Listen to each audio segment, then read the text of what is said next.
Welcome back to the Rich Eisen Show. He is a Super Bowl champion and a super colleague of mine at the NFL Media Group back here on the show in person. Eric Davis, good to see you, sir. Always good to see you, Are you man. fired up or what? Yes, it's football season. That's what I've always done. My entire adult life, I've been, in the NFL, and Yes. I love it. I love good football. Except you're not getting hit right now. That's I even better. don't miss that part. I have no delusions. Guys always say, they get that itch and they want to go play. Rich, I want no parts of that. Not even on game day? Not even on Sunday? Nope, I did it. I don't need another day, another chance, another practice to say this time I do it right. I gave my all. Right. I'm at peace with what I put on film, and I enjoy watching these guys do it. And it's not about me, it's about them. And that's why I tell people all the time that my job, you have to scout with your head, not your heart. So I'm not in it saying, oh, we would have done it this way or I would have done that. Just watch the games. What happens tomorrow night? What do you think happens tomorrow night? Oh, what happens tomorrow night? I think that New England wins the game. I think that Pittsburgh's going to be a really good team. Really You do? good team. You're not concerned about Dick LeBeau's departure and that secondary? That's where I was going. I'm concerned about the defense. I want to see how they're going to pick up. I do believe that Tomlin will get everything coached up. The basics. I was watching them in preseason. It's just basic things. Guys just out of position. Guys missing tackles. Guys just running up other guys' back and not understanding spacing. That's basic football that every guy in the NFL that's playing defense should understand. So they have to fix that. You do that against Brady and the kings of situational football, you're going to get torched. Well, that's why I said they'll lose this game. But, Right. we all know one game does not make a season. Well, what about the New England secondary? That's been completely broken up. I mean, Malcolm Butler is still there, essentially, and McCourty. But what about that secondary and their readiness? Because Big Ben and Brown, et cetera, is no slouch themselves. And I think that they will be able to score. We were talking about Pittsburgh's defense. With New England, this is the thing, man. In Bill, I trust. I've seen him get rid of players over the years and do so and still find a way to work around it. I've yet to find the reason to believe that he won't be able to do it this time. Yes. When he let both of those corners go, he knew his roster. When he went into the draft, when he went into free agency, he knew what was there, and he doesn't seem too concerned about it, so I'm not yet. I'm here with Eric Davis on the Rich Eisen Show here in person. Would you be up for? That's okay. Don't worry. Normally we find people for that, but since you're a guest, it's no problem. So, would you be up for taking part in this contest that we're having all of our listeners and viewers join, where people are emailing us at show@richeisenshow.com. And whoever gets the most correct in their predictions wins a bag of swag, of Rich Eisen Show swag. Will you participate in this to help us not only spread the word about it, but also absolutely get in it? Absolutely. Okay. So here's what I'd like from you. Okay. The entirety of the contest is this. We've done it the last couple of years on the old NFL Media podcast, and a lot of folks really enjoyed it. And it's a great way to hit some topics too. Okay. I need a Super Bowl champion and a Super Bowl matchup and champion. I need an MVP, a passing champ, rushing champ, and Coach of the Year. So let's start with Coach of the Year. Who do you got for me for Coach of the Year? Coach of the Year. I'm going to go with Tomlin. Mike Tomlin is going to be your Coach of the Year. Mike Tomlin.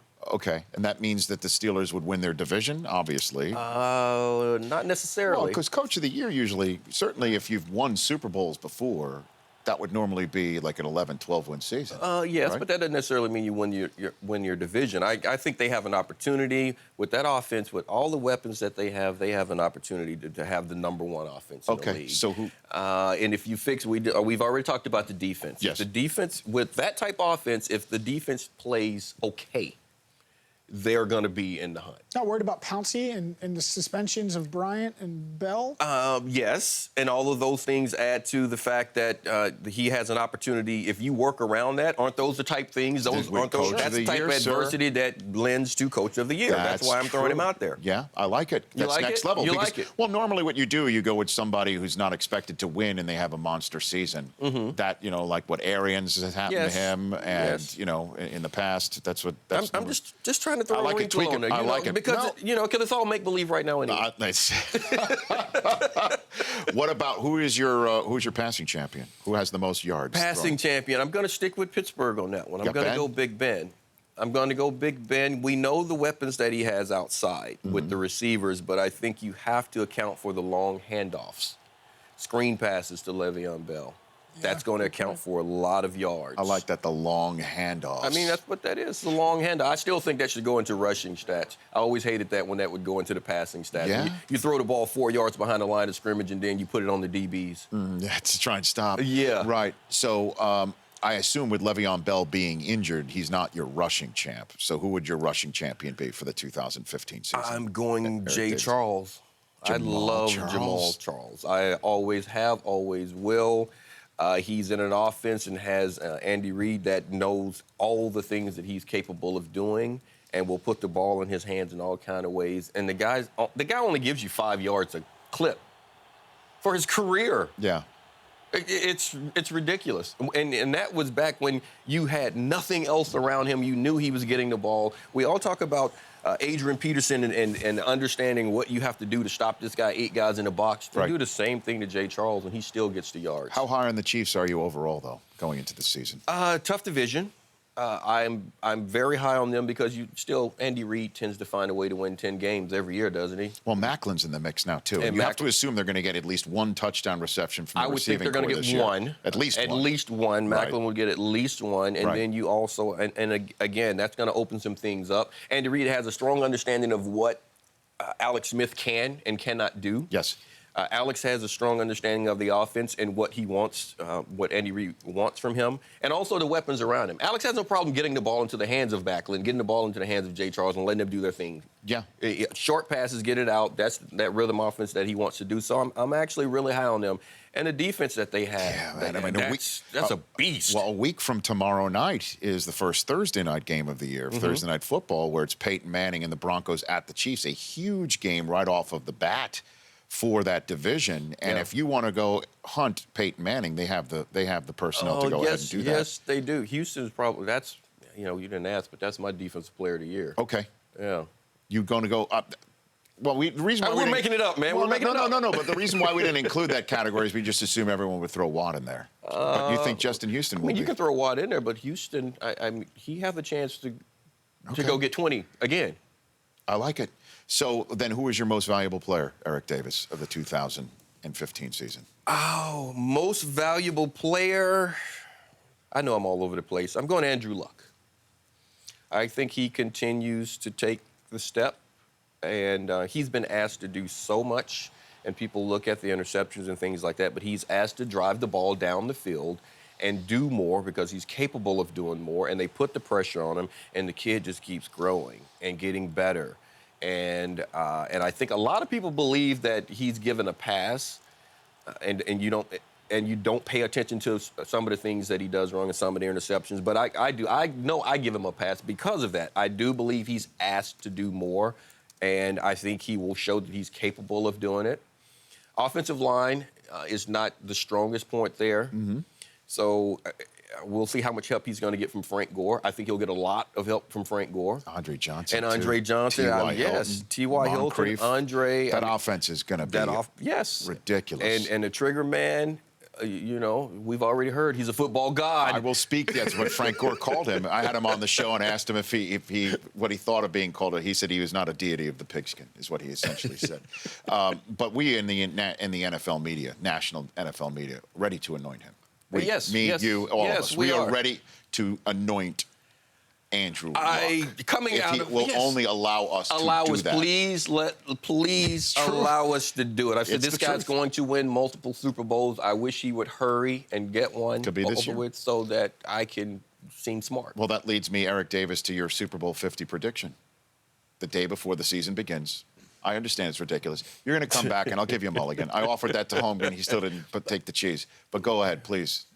What do you think? Oh, today, sitting here today. Yes. Wow. Sitting here today, I will go Green Bay.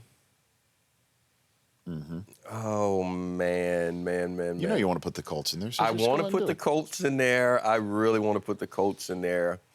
You'll do it? Wow. I'm gonna. You know what? I get a mulligan. I think I'm gonna go Green Bay and Pittsburgh. Yeah, I mean, if you're going to go Tomlin and Ben, that means that they make a Super Bowl run. Or they're ready to, Yeah, they're certainly by ready the end to. of the regular season. Ready to. But who wins it then between Pittsburgh and Green Bay? A rematch of the Super Bowl that Aaron Rodgers won in Dallas. I would go Green Bay. I would go Green Bay if that's the mix. You know, He wins. if it's Baltimore, then I don't know. If You know, it's- Baltimore, you bring that up because I brought this up at the end of our preview show last night, Eric Davis, that the Ravens are one of those teams. I think Peter King predicted that they're going to make the Super Bowl. And not many other people are saying that about Steve Smith and what he might be able to bring and what they were able to do last year. I mean, they had, as Brockman will recall, they had quite the lead on New England in that these guys division playoff game. Yeah, I mean, Things were looking a little bleak. Yeah, it was very bleak. I know. And then you know what happened? The champions rose to the table. Well, I think They won the game. Edelman threw a touchdown pass, right? Well, I mean, you look at Whatever it takes. I know, right? You look at Baltimore. Baltimore can pass the ball. They can run the ball. They can rush the passer. They are very well coached. They have a deep roster. That's why earlier when you were like, well, Pittsburgh wins the division, I'm like, I'm not sure they win the division. I think the Ravens could win the division, but Pittsburgh will make the playoffs. Got And, you know, so that's a good football team. I know you've got to go, but I want to give you one more minute. The quarterback not named RG3 that concerns you the most going into this season. Oh, Colin Kaepernick. Not just because I wore the colors. It's just what's been put on him. With all the changes that have happened there with that team, there are a lot of teams you can look at and say the quarterback situation, well, what happens in Cleveland, what happens in Houston. But this is a team that everything has been put on this quarterback. You know, Jeep Chris, the voice that's been in his head, you know, his quarterback coach, that's now your offensive coordinators. He knows what Colin likes. So the verbiage and everything is calming down. You're giving him the ability to run the plays that he's supposed to run. So you're basically saying we're giving Colin everything he needs. He needed a speed receiver. You go get Torrey Smith. We're giving him the things that he needs, okay? Now he has to do it. If he does, should be a good offense. You have an opportunity because we all know how you start off. And when you're supposed to be a good team, if you start off well, you believe that you're a good team. If you don't, things can fall apart and unravel. And with everything else that is falling apart around there, Rich, if they get off to a slow start, if he's not playing well, if the offense is stagnant, that could get ugly in a hurry. Well, they take on the Vikings, who Marshall Faulk believes has a 2,000-yard rusher on it again this year. He thinks AP is going to go for 1,000, and he thinks that the Vikings are going to win the NFC North. And this is game one for them on Monday Night Football. I don't know if I can give them the North. I think they're going to be a good team. Zim is going to make certain that the defense plays sound ball. I'm with Marshall on the fact that I don't know why everyone's expecting a drop-off from AP. He didn't get injured. He just didn't play. I mean, AD is going to be the same guy. Yeah. I expect him to be able to run the ball. How much growth are you going to get out of the quarterback? I'm still concerned about the wideout situation because I know you're going to have a quarterback that's in a situation to where now he has one-on-one coverage outside, but Cordell Patterson, Mike Wallace, how open are they going to get? How many plays are they going to make? That's what I want to see. Good to see you. Thanks for coming on. Good to see you, man. Come back very, very soon. I will. Excellent. Thank you. That's Eric Davis right here of NFL Network, the NFL Media Group. The Rich Eisen Show, weekdays at noon Eastern. On Audience.